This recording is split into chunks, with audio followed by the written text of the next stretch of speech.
वैसे न केवल हरियाणा बल्कि देश भर में कहीं भी राज्यसभा चुनाव के लिए वोटिंग होनी हो और हरियाणा के स्याही कांड का जिक्र ना हो, ऐसा भला कैसे हो सकता है।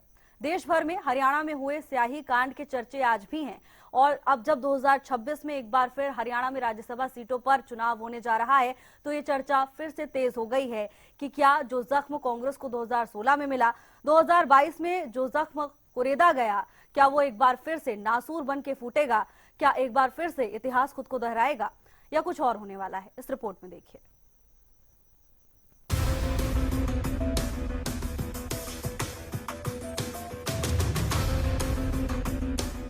हरियाणा में राज्यसभा चुनाव हो और सियासी दंगल ना सजे, भला ऐसा कैसे हो सकता है। राज्यसभा का रण सजा और तीसरे उम्मीदवार की एंट्री ने माहौल को पूरी तरह से सियासी रंग में रंग दिया। निर्दलीय उम्मीदवार सतीश नांदल की एंट्री के बाद से ही इतिहास को याद किया जा रहा है। याद किया जा रहा है हरियाणा में राज्यसभा चुनाव के दौरान हुए बड़े बड़े कांड को, क्योंकि हरियाणा में राज्यसभा चुनाव में जो कांड हो चुके हैं वो मिसाल बने और कांग्रेस के लिए ऐसे जख्म जो शायद कभी नहीं भर सकते। साल 2016 का वो स्याही कांड भला कौन भूल सकता है। और उसके बाद ऐसा नहीं है कि उन जख्मों पर मरहम लगाने की कोशिश नहीं की गई हो, लेकिन साल 2022 में उन जख्मों को फिर कुरेदा गया।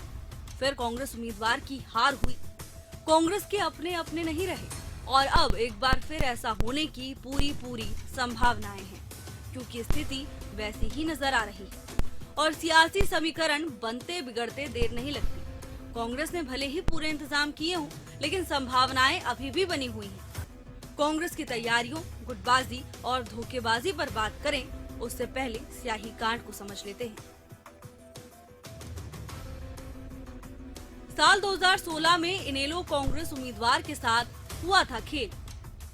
बीजेपी उम्मीदवार चौधरी बीरेंद्र और निर्दलीय सुभाष चंद्रा की हुई थी जीत। इनेलो और कांग्रेस समर्थित उम्मीदवार आर.के. आनंद की हार हो गई थी।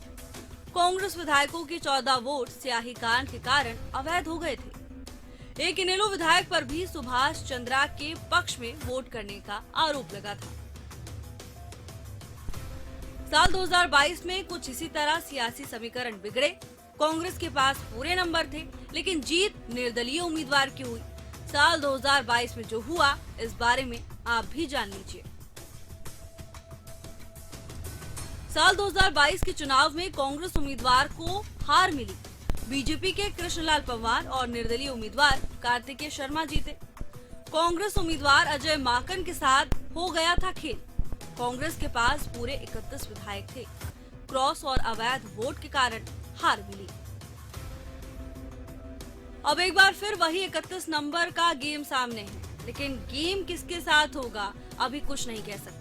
नंबरों का खेल समझने के लिए ये समझना जरूरी है कि निर्दलीय उम्मीदवार को कितने वोटों की जरूरत है और कितने विधायकों का समर्थन उन्हें मिल चुका है। तो आइए समझते हैं कि जीत के लिए कितने विधायकों की जरूरत है। राज्यसभा चुनाव जीतने के लिए 31 विधायकों के वोट की जरूरत है। बीजेपी के पास कुल 48 विधायक हैं, 17 विधायक अतिरिक्त हैं। कांग्रेस के पास कुल 37 विधायक हैं, 6 विधायक अतिरिक्त हैं। इनेलो के पास 2 और निर्दलीय 3 विधायक हैं। निर्दलीय कैंडिडेट को 17 बीजेपी और 3 निर्दलीय विधायकों का समर्थन। निर्दलीय उम्मीदवार को जीत के लिए 11 अतिरिक्त वोट की जरूरत है। ये खेल दिलचस्प इसलिए भी हो जाता है क्योंकि इस चुनाव में वोटिंग के लिए विधायक पूरी तरह से स्वतंत्र होते हैं। पार्टी लाइन से बंधे रहने की कोई वैधानिक मजबूरी नहीं होती। राज्यसभा चुनाव की पूरी प्रक्रिया आप समझ लीजिए। राज्यसभा चुनाव में गुप्त मतदान नहीं होता है। राज्यसभा चुनाव में ईवीएम का भी प्रयोग नहीं होता है। राज्यसभा चुनाव ओपन बैलेट सिस्टम से होता है। विधायकों को वरीयता के आधार पर उस पर चिन्ह लगाना होता है। हर विधायक को अपना वोट मत पेटिका में डालने से पहले दल के अधिकृत एजेंट को दिखाना होता है। अगर विधायक अधिकृत एजेंट के अलावा किसी और को वोट दिखाता है तो वो अमान्य होगा। अगर विधायक ने अपने दल के एजेंट को मतपत्र नहीं दिखाया तो भी वोट रिजेक्ट हो जाता है। राज्यसभा में वोटर नोटा का प्रयोग नहीं कर सकते हैं। अब साल 2026 के समीकरणों के बीच फिर वही सवाल खड़ा है। क्या हरियाणा में कांग्रेस अपने कुनबे को एकजुट रख पाएगी या फिर से कोई नया कांड पुरानी यादें ताजा कर देगा? हरियाणा की राजनीति के गलियारों में चर्चा जोरों पर है कि क्या इस बार कांग्रेस ने 2016 और 2022 की गलतियों से सबक लिया है या इतिहास एक बार फिर खुद को दोहराने के लिए तैयार है। स्याही कांड सिर्फ एक तकनीकी गलती नहीं थी, बल्कि वो एक सियासी संदेश था जिसने हरियाणा कांग्रेस की अंदरूनी कला को जग जाहिर कर दिया था। और ऐसा ही हुआ था साल 2022 में। लेकिन अब एक बार फिर स्थिति वैसी ही बनती दिखाई दे रही है।